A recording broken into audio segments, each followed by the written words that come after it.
Hi viewers. இன்னைக்கு மே 22 சிறகடிக்க ஆசை serial என்னாச்சுன்னு சொல்லி பார்க்கலாம்க்கு முன்னாடி சேனல் சப்ஸ்கிரைப் பண்ணாதவங்க மறக்காம சப்ஸ்கிரைப் பண்ணுங்க. இன்னைக்கு என்ன அப்படின்னு சொல்லி பார்த்தீங்கன்னா, அண்ணாமலை வந்து வீட்டில் இருக்கிற எல்லாரையுமே கூப்பிட்டு பேசுறாரு. இந்த மாதிரி மாடியில் வந்து ரூம் கட்டலாம் இருக்கேன்னு. இப்போ ஸ்ருதி என்ன சொல்றாங்கன்னா, பேசாம மேலே வந்து ஹால் கிச்சன் அந்த மாதிரி எல்லாமே சேர்த்து கூட கட்டிடலாம் அப்படின்னு. இப்போ முத்து என்ன சொல்றாருன்னா, நீ சொல்றத பார்த்தா மேலே யாரோ ஒருத்தங்களை தனி கொடுத்து நான் அனுப்புறதுக்கு பிளான் பண்ற மாதிரியே தெரியுதுன்னு. இப்போ விஜய் என்ன சொல்றாங்கன்னா, அப்ப ஸ்ருதி என்ன சொன்னாங்கன்னா, எங்க அப்பா கிட்ட சொன்னா அவரே கட்டி குடுத்துருவாருன்னோனே, முத்து கேட்கிறாரு, "ஏன் உங்க அப்பா என்ன கொத்தனாரா?" அப்படின்னு. விஜய், ஸ்ருதி சொல்றாளாங்க, அது மாரி கூட செஞ்சிரலாம்" அப்படின்னோனே, இப்போ அண்ணாமலை என்ன சொல்றாருன்னா, "இங்க பாரும்மா, நம்ம எல்லாரும் உனக்கு உங்க அப்பா தனியா வீடு கட்டி தர்றது வேற. இப்ப நம்ம எல்லாரும் ஒரே ஃபேமிலியா இருக்கும்போது, அங்க வந்து அவங்க செய்றது நல்லா இருக்காதும்மா. அதனால தான் நான் சொல்றேன்" அப்படின்னு. இப்போ வந்து எல்லாருமா பேசி ஒரு வழியா சரி அண்ணாமலையோட பென்ஷன் எடுத்து ரூம் கட்டலான்னு சொல்றாரு அண்ணாமலை.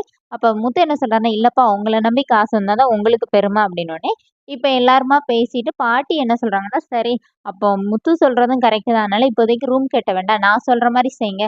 3 பேர் இருக்கீங்கல்ல, 2 ரூம் இருக்குல்ல. ஒவ்வொரு வாரமும் ஒவ்வொருத்தர் மாத்தி மாத்தி படுத்துக்கோங்க" அப்படின்னோனே, இப்போ ரோகிணியும் மனோஜும் அப்படியே இதா நிக்கிறாங்க. ரவி வந்து ஓகே சொல்லிடுறாரு டக்குன்னு. ஸ்ருதியுமே லைட்டா ஒரு மைல்டா ஒரு டவுட்டோட தான் நிக்கிறாங்க. அப்புறமா எல்லாருமா சரின்னு சொல்லிட்டு போனோனே, இங்க என்ன ஆகுதுன்னா, மனோஜ் வந்து அவரோட கடைக்கு அவரோட ஃப்ரெண்ட கூட்டிட்டு வந்து காட்டுறாரு. அதே மாரி ரோஹிணியும் அவங்களோட ஃப்ரெண்ட கூட்டிட்டு வந்து காட்டுறாங்க. இப்ப கடை ஓப்பன் பண்றதுக்கு ஒரு சின்னதா ஒரு சினிமா ஆர்டிஸ்ட் யாரையாவது கூப்பிடலாம்ல. அப்ப கடை ஃபேமஸ் ஆயிரும் அப்படிங்கிற மாரி அவங்க ஃப்ரெண்ட் வந்து ஐடியா குடுத்துட்டு, அங்கருந்து போயிடுறாரு. இப்ப இப்ப வீட்டுக்கு வராங்க. வீட்டுக்கு வந்தா மனோஜ் வந்து போய் ரூம்குள்ள போய் படுத்துக்கிறாரு. அப்போ உடனே அவங்க ரோஹிணி சொல்றாங்க, "இன்னைக்கு நம்ம வெளியில படுக்கணுமான்னு நானா வரமாட்டேன். எனக்கு கீழ படுத்தா தூக்கமே வராது.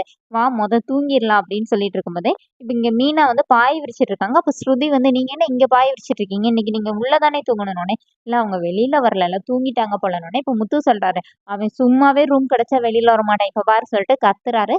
அப்புறமா மனோஜ், ரோஹிணி வெளியில வந்துடுறாங்க.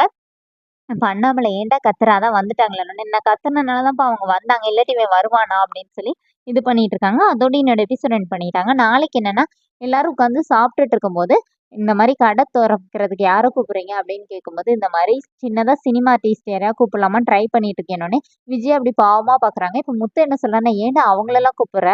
பாட்டி இருக்காங்க, அம்மா இருக்காங்கன்னோனே." அப்படியே விஜயாக்கு அப்படியே 1000 வாட்ஸ் லைட் எரியுது. "யாரையாவது கூப்பிட வேண்டியதானே?" அப்படின்னோனே, இப்ப ரோஹிணி வந்து முந்திக்கிறாங்க. ஆமா, ஆன்டிய வச்சே கடைய ஓப்பன் பண்ணிரலாம் அப்படின்னோனே, இப்ப மனோஜ் அப்படியே தயங்கி தயங்கி உட்கார்ந்திருக்கிறாரு. அதோட என்னோட எபிசோட் எண்ட் பண்ணியிருக்காங்க. தேங்க்